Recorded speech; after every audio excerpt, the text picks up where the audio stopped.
खुलुमबाय। आंनि मुङा खुदिराम बसुमतारी। ओमफ्राय ओरैनो धोरोमा जाबाय जोंना बिफा अजित गुरुनि सोदांनाय धोरोम। दा माखासे गुरु बोसोननि आयदायाव धोरोम शास्त्रफ्राव दङ आरो। दा बेनो जाबाय मोनसे शास्त्रखौ आङो खिथालांनानै बिथांनि गायसननाय माबाखौ खिथानो थाखाय आखायाव बुंदों। नै खोनासं मुलुगनि सुबुं हारिफोर, जोनोम मोननाय संसाराव गासिबो नोंसोर जिउ महर लानानै मायानि भब लैथोआव हालो दैलो नुजाफैबाय सुबुंनि महर लानानै। दैमा गिदिर थैलांदों, दैसा गालांदों, बनमा गिदिर थैलांदों, आयौ बनसा रोदोमदों। हर खोमसि जाबोदों आरो सोरांदों, नै थांदों नै फैदों सुबुंनि जोनोम। मायागिरि इसोर बाथौ बोराइनि मायाखौ आयौ सोर मिथिदों। जेब्लानाखि मुलुगा ग्लानि सम सफैयो, गावजों गाव दांलाय सुलाय एनायनि जेबोला सम जाफैयो, सुबुंनि निदानखौ बोखारनो नुवाथारि इसोर बाथौ बोराइया मानसि रुबै संसाराव सुबुंनि जिउआव हाबनानै धोरोमखौ फोसाबफैयो। सानाबो सानैनो थादों, हराबो हरैनो थादों, सुबुं महरै इसोर जायो बेखौसो मिथिदों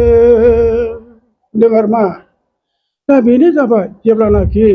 1964 इंराजि मायथाइयाव बिथां अजित गुरुआ बे बर'फोरनि गुदि धोरोम बाथौखौ फोसाबनो थाखाय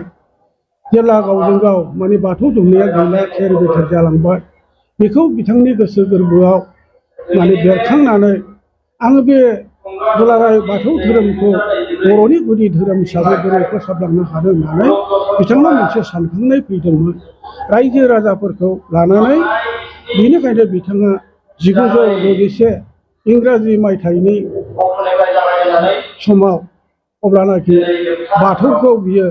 फोसाबजेनासै आरो। दा बेनिखायनो बे फोसाबथि जे 1961 इंराजि मायथाइखौनो फोसाबनाय सान महरै, जे बाथौ गोथार सान महरै बेखौनो जों गनायनानै लानाय जाबाय आरो। ओरैनोथ' बाथौ धोरोमनि मानसिफ्रा बाथौ धोरोमाव गुरु गैया होननानै गनायनानै लानाय जायो, नाथाय नोंथांमोननि धोरोमाव गुरुखौ नुनो मोननाय जादों। दा बेनि सायाव मा बुंगोन? बेनो जाबाय जे गिबिथाराव आजौ आजायनिफ्राय जोंबो बै गोबां जोंनि बर' बोराय बुरैनि खुगानिफ्राय खोनाबोनो मोनदों आरो बिथां गुरुआबो बुंदों जे आजौ आजाय माने गुरुआ दङमोन बर'फोरनि बे बाथौ धोरोमावबो। जेरै बै आहम बोराय मोनसिं सिं बोराय बिसोरनो बे बाथौ धोरोमनि गुरुमोन। नाथाय बिसोरो थैलांनायनि उनाव जोङो माखासे ग्लानि जानाय बादि जानानै धोरोमा ओरैनोबाबो लेथेर फेथेर जालांनानै बाथौ धोरोमनिफ्राय गुबुन गुबुन धोरोम मराव थांनानै दिनै बाथौनिफ्राय एरायलांदों। बे समनिफ्राय मा जाबाय, बिथां अजित गुरुआ इसोरनि अबदान गावनि बुंनाय मथेयै आरो बिफानि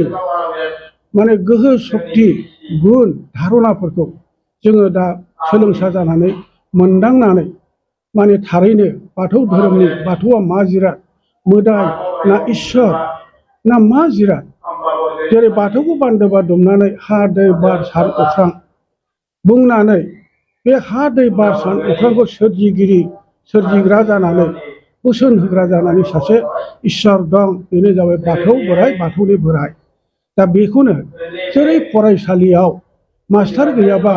सात्र गथ'फ्रा लेखा रोङा थिग बिदिनो धर्मआबो मोनसे रायजो हादोरसो दा बे धर्मनि गियान सभाब सरित्रफोरखौ जोङो मिथिनो बुजिनो गाव गावनि जिउखौ बोखांनो थाखाय गावजों गाव अनलायनो थाखाय दा मास्टार नांगौ जायो बे धोरोमनि मास्टारखौनो गुरु बुंनाय जायो सासे धोरोमनि मास्टार जानांगौब्ला बियो इसोरनि अबदान मोननाय जायो ओरैनो जानला मोनला लेखा गोरोंब्लाबो बियो सिमाङाव मोन्दों बबेबा सोरजोंबा सोलोंदों होनब्ला जानाय नङा बिहा गुन गोहो सक्ति थानांगोन बेबादि जोङो मोनदांनाय हिसाबै दिनै बिथांखौ गुरु होननानै गनायनानै लानाय जादों आरो ओरैनो नाथाय नोंथांमोननियाव बे बाथौआवनो आरो अजित बाथौ होननाय मुं दोननाय जादों दा बे अजित बाथौ दोननाय माब्रैहाय बेबायदि अजित बाथौ मुं दोननाय जाखो बियो जेब्लानाखि दुलाराय बाथौ धोरोमारिफ्रा सिरि मोनखांनानै बै समाव बाथौ गौथुमा जोंनि दालाइसा बाथौफ्रा बबे बबे जायगायाव आलाय आथनि जानानै दङ बिसोरखौ बिसोरो आफादनि जानानै गामि गामि न'खर हाबनानै सोंबाय बायनानै बिसोरो नायफैदोंमोन बे समाव जोंनि अजित बिफा गुरुखौ लोगो मोनाखै आरो खाथि खालानि बे रायजो राजा आइ आफाफोरनि मोखाङाव नोंसिनाव मा मा बाथौ दङ ओरै होननानै सोंफैनायाव बैयाव सासे अजित मुंनि बाथौ दुमनानै बियो सोलोंसाफोरखौ लानानै जे गुरु जानानै दङ ओरै होननानै सोरबा सासेया बुंहरनायनि गेजेराव बै गौतम बाथौनि जाय फैदों बिसोरो अब्ला अजितनि सोदांनाय अजित बाथौ होननानै लिरदोलै होननानै बे अजित बाथौ नामखौनो बिसोरो बै हेस्था बाथौनि गेजेराव जोंना 6 ना 7 बेबादि नाम्बाराव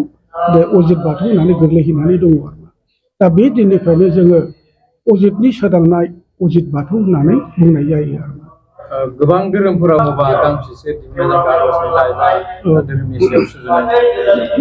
दङ जेब्लानाखि बिथाङा बै 1964 इंराजि मायथाइयाव गथा खालामनानै जेब्ला बाथौखौ फोसाबजेनदों बिनि नेक्स्ट बारावनो बिथाङा गांसे बाथौ न'खरनि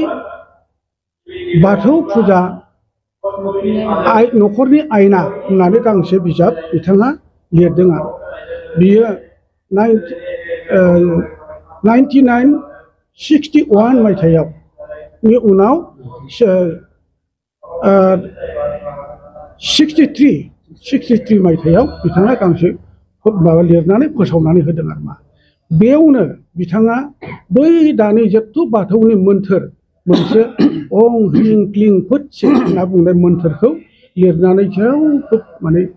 लेखा माने फोसावहरदों आरो दा जों साननो हायो बिनिफ्रायनो बे अं ह्रिं क्लिं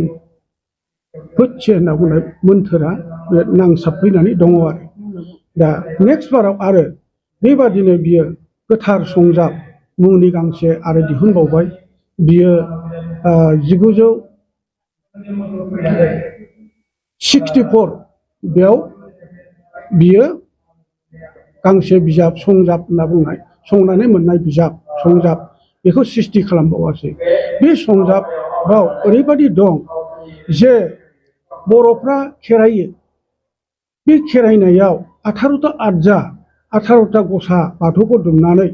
खेरायो दौदिनि लानानै खाम सिफुं जथा लानानै खेरायो बिनि खेराइनायनि गेजेराव 18टा आदजा गफा दौदिनिखौ लानानै मोसायो गिदिङो दा बिनि गेजेराव मा बोरै बोरै सोदोबजों आरो मा बुंनाय जाखो बे 18टा आदजा खेराइ मोसानायाव ओरैनो जों खाम सिफुं जथाजों दामनायखौल' खोनाबाय मिथिबाय रिंखांबाय दिनैसिमबो परम्परा हिसाबै सोलिबोगासिनो दङ नाथाय मा बुंनाय जाखो 18टा आदजा खेराइ मोसानायाव मा बाखो बेखौ मा बुंनाय जाखो बिनि फिननायखौ बिथाङा संजाबाव लिरनानै जोंनो खन्थाइ महरै दिनै दैखांनानै होदों आरो मा जेरै दाहाल थुंग्रि सिबनाया माखौ होनो बाब्रि खबनाया माखौ होनो आरो गान्दौला बोननाया माखौ होनो आरो बेबादिनो गराय दाब्रायनाया माखौ होनो नाव बोनाया माखौ होनो जों बै दौदिनिफोरजों दौ बादौनि गेजेरै जेरै मोसानायावल' नुबाय नाथाय मा बुंनाय जाखो सुबुंफोरनि मा दङ बेयावलाय धोरोमाव मा हाबनानै दं नैबेफोरखौ जोंनो बिजिर बिथि खालामनानै दा एकदम खन्थाइ महरै एखेबारे देंखो बेबायदि आर'ज मेथाइयाव देंखो होनानैनो खेराइ मोसानाय ओरैबायदि गान्दौला बोननायनि मेथाइयानो ओरैबायदि होननानै मेथाइ स्वरूपै जोङो दिनै आर'ज खालामनो हादों आरो बै समाव दुलाराय बे बाथौ धोरोमनि गेजेरावनो माने मन्दिर गैफेरामोन बे 1961 इंराजि मायथाइयाव माने रावबो बिनि सिगां मन्दिर गैयामोन बिथाङा जेब्ला मन्दिरखौ लुनानै जों सोलोंसाफोरखौ लानानै जेला आर'ज मेथाइ खनदों जोंबो लाजिनो फैदोंमोन आरो गुबुन मानसिफ्रा बुंदों धोरोमखौ नोङो अनास्था खालामजोबनोसै होननानै गुबुनफ्रा बुजियैयाव बिथांखौ रायदोंमोन आरो दा बेबादिनो नोङो गुबुन धोरोमाव बारस्लायहोजोबनोसै बर'फ्रा माला मेथाइ खनफेरनो रोङो खना माला मन्दिराव हाबफेरा बाथौ धोरोमाव बेबादि गैया ओरै होननानै गोबां सोंनाय फिननाय बिथांखौ माने बुंदोंमोन आरो अब्लाबो लाजिया फोजिया बिथाङा अरसोमनानै बिथाङा फंसे राव बुंदोंमोन बै समाव सोरबा सोंनायाव जे नोंथांमोनाबो खोनासं बर'नि गुदि बाथौ धोरोमखौ लांदां मा मन्दिर लांदां थादोंब्लाबो नोंसोर आर'ज मेथाइ खननांगौ नङाबा राहा गैया ओरै होननानै सुबुरुन हरदोंमोन दा बेबादिनो बे दिननिफ्रायनो जोङो दिनैसिम जोबथारनायाव बे संजाबनि उनाव जोबथारनायाव नै दा बाथौ खेराइ देंखोनि खन्थाइ बे गांसे गोदान बिजाबखौ दिनै दैखांनानै जोङो मोनबाय आरोमा बे बाथौ खेराइ मेथाइनि देंखोनाय खन्थाइ मेथाइ बिजाबाव ओरैबादि दङ गासिबो बबे आरजायाव मोसानाया गान्दौला बोननायनि मेथाइया मा आरो बाब्रि खबनायनि मेथाइया मा माखौ बुंनाय जाखो खैजिमा खनाया मानो बिदि खनानै बिदि फालि खावखालायनानै मानो बिदि गिदिं गिदिं खालामदों बेबादिनो गोबां ओंथि हाबनानै दं आरो बे खेराइयाव सानथ्र'हायै सारा बिश्व ब्रह्माण्डनि जेरै तत्वआ 25 मन अजन दं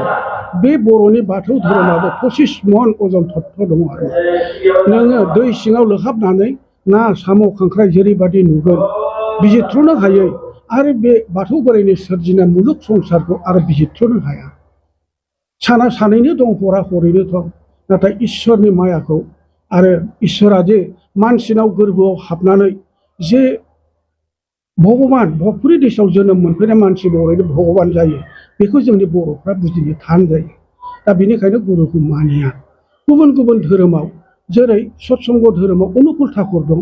जेरै कृष्ण गुरु धोरोमाव गुरु दङ जेरै सिख धोरोमाव गुरु नानक दं मुस्लिमफोरनि धर्मआव बै हजरत महम्मद दं ख्रिस्टानफोरनि धोरोमाव जेरै जिसु ख्रिस्ट' दं बेबादिनो बर'फोरनि बाथौ धोरोमावबो बै सिगां थैलांनाय गुरुफ्रा थैलांदोंब्लाबो जोंनि बर'फोरनि खाफालाबो मोजां दा जोङो बे गुरु मोननानै दा बिथांनि गोसो सिङाव जे इसोरा जे हाबनानै दं बेखौ रावबो फोथायनो थान जायो जेरै नुसेयावनो नुयै बादि नोंथाङा सिनिखौ नुबाय गुफुर ना गोसोम सिनायनो हाबाय नाथाय गोदैखौ नुदोंना नुवाखै जेरै संख्रिखौ नुबाय संख्रिया मा जिराद औ सिनायबाय संख्रि नाथाय गोबाबखौ नुदोंना नुवाखै ओहो नुवाखै अब्ला नुसेयावनो नुयै बादि गोदै आरो गोबाबखौ जुदि नोङो मिथियाब्ला संख्रि सिनिनि गेजेराव मानसिनि गेजेरावनो नों इसोरखौ नागिरो मानसि सुबुं जानानै नाथाय इसोरखौ मोननो थाङा महरबो गैया सोलेरबो गैया दा बेखौ मोननोब्ला बबाव मानसिनि गोरबोआवदि इसोरा हाबनानै थायो बै संख्रि आरो सिनिफोरबादि बेखौ सोर साबसेया बुजियो बुजिगौब्लाबो नंगौ नङा साननानै बर'फ्रा गुरु फोथायदावैखाय बेबादिनो गोबां जानानै दङ आरो मा दा बेनिखायनो जों जा एसे बिथां गुरुनि अजितनि जा सक्ति जा धारना जा गुबै थांखि बेफोरखौ जोङो मोनदांनायखाय जोंबो फोथायनानै जोंबो नंगौ नङा सानदोंमोन सिगां नंगौना नङा गावनि बुंनायाल' जायो बादि ओरै होननानै जोंबो अहंखार जादोंमोन नाथाय बिथांनि सक्ति धारनाफोरखौ नुनानै दिनै थार ध्यान मोन्थोर आरो खुलुमनाय मोन्थोर बाथौ फुजा जेरैबादिबा माने गोरलै नेमजोंनो गोबां बाङो बेफोरखौ जोंनो फोरोंनानै जों दा सोलोंसा जानानै बिसोर बे बिफानिनो अननायजों जोङो सोलोंनानै बेबादिनो गाव गावनि जिउखौ बोखांनो हानायजों लोगोसे बर'नि बाथौ धोरोमखौ दुलाराय बुहुमनाङैनो दालाइसा महरै जोंबो माने खुलुमनो मोनगासिनो दं आरो मा आथिखालाव लाइमोनफोरखौ दा बिथांमोनखौ मा खावलायगोन दा बेनो जाबाय गिबियावनो बिमा बिफा जानानै गथ'फोरखौ बायख' लाजानो लुबैबाय नाथाय गावनो गारजेन बिमा बिफा जानानै जोङो गावनो थिग नंखायाब्ला कल्पनायाव उल्था बादिसो बेखौ मिथिखा माने गावनो बिमा बिफा जानानै सोरबा लाइमोनफ्रा जे फरायफुगासिनो दङ लेखा गोरों जानांगौ बिनि माबाखौ गोसो बावलाबानो मा जाबाय गावनो जौ फाग्ला फाग्लि जायो आरो गावनो गोसोआ मन्दिर मिथिया धोरोमखौ मिथिया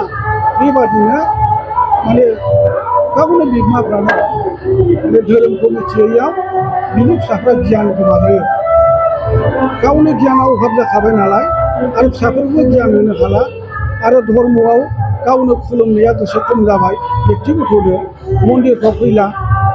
दा बेबादियाव फिसाफोरखौ थिसननो हाला गुबुननि धर्म बिजाबफोरखौ नायनानै गुबुननि धोरोमनि रंजाथाइखौ नायनानै बिजों मोजां मोनहाबनानै गावनि बिमा बिफानि सम्पतिखौ